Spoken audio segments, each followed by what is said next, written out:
Major ডালিম বলছি। এত সকাল হতে খন্দকার মুশতাক আহমেদ বলিষ্ঠ নেতৃত্ব সামরিক বাহিনী ক্ষমতা দখল করিয়াছে। শেখ মুজিব ও তার খনি দুর্নীতিবাদ সরকারকে উৎখাত করা হইয়াছে। এখন হতে সারা দেশে সামরিক আইন জারি করা হলো। আপনারা সবাই আমাদের কাছে সহযোগিতা করি। আপনার নিশ্চিন্ত থাকো, কোনো অসুবিধা আপনাদের হইছে না। বাংলাদেশ জিন্দাবাদ। উনি কি আসলে মেজর ডালিম? আজকের এই ভিডিওতে ওইটাই জানার চেষ্টা করব। ইতিহাস সম্পর্কে আমি বেশি কিছু জানি না, কিন্তু যেটুকু জানি ওইটাই আজকে তোমাদের সাথে শেয়ার করব। আমার প্রথম কথা হচ্ছে, উনি কি আসলে মেজর ডালিম?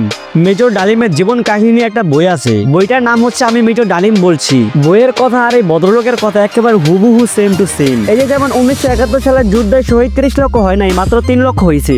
3 লক্ষ করে বানায় ফেলাইলেও এইরকম আরো অনেক কথা। এই যে যেমন শহীদ 30 লক্ষ নয়, মাত্র 3 লক্ষ। এটা মানুষ এমন ভাবে শহীদ আছে মনে হচ্ছে কি মুজিব ইচ্ছা করে জিনিসটা বলছে। এটা মুজিব মনে করো না 300 বলতে যা ভুলে 3 মিলিয়ন বলে ফেলছে। ওইখান থেকে কিছু বোকাচোদা বানিয়ে দিয়েছে এটারে 30 লাখ।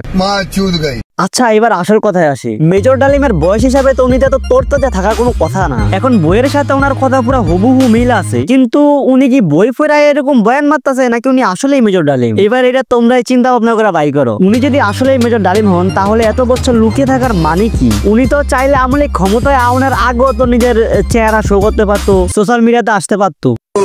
दिन बिक जाएगा माटी के मोल जग में रह जाएंगे प्यारे तेरे।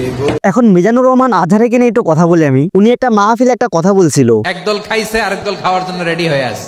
এই কথা শুনে কিছু কিছু পাবলিকের পুটকি ফাইটা যেতেছে। টাকার বিনিময়ে আপনি একটি দলকে হেয় প্রতিপন্ন করবেন, ये बिक गई है गवर्नमेंट। আজহারিকে দিয়ে যে কথাটা বলালেন জামাত, এটা তো জামাতের কথা ছাড়া এটা আজহারি হয়, আজহারি জামাত, এটা এতদিন মানুষ বুঝে নাই। ये भैंचो सारे मिलके हमको पागल बना रहे हैं, मादर चौथ के बच्चे। বাংলাদেশে তো দল একটা না, সবাই তো যার যার নিজের দল ক্ষমতায় আনতে চায়। কিন্তু এই বোধাইগুলা যে ওরা নিজের শরীরে কথাটা কেন মাখাইলো আমি এই জিনিসটা বুঝলাম না। নিশ্চয়ই ওরা দেশটা খাওয়ানোর লাগে আক্ষরে রয়েছে, এই কারণে ওদের সাউয়া যা কথা বাড়ি মারছে। ওদেরকে তো পাবলিক এমনি অপছন্দ করে। অপছন্দ করার আরেকটা কারণ পাইলাম, হালার হইতেছে বাল পাকনা। এইসব কুত্তাগুলো যদি ক্ষমতা থাকে তাহলে মিজানুর রহমান আজহারিকে আবারও দেশ ছাড়তে হবে। নির্বাচনে ওদেরকে ভোট দেওয়া আর নিজের হাতে নিজের দেশটা পুটকি মারা একই কথা। दिमाग खराब हो जाएगा। मैं माँ अम्मा बहन पे आ जाऊंगा, मैं इनकी अम्मा बहन पे आ जाऊंगा मैं।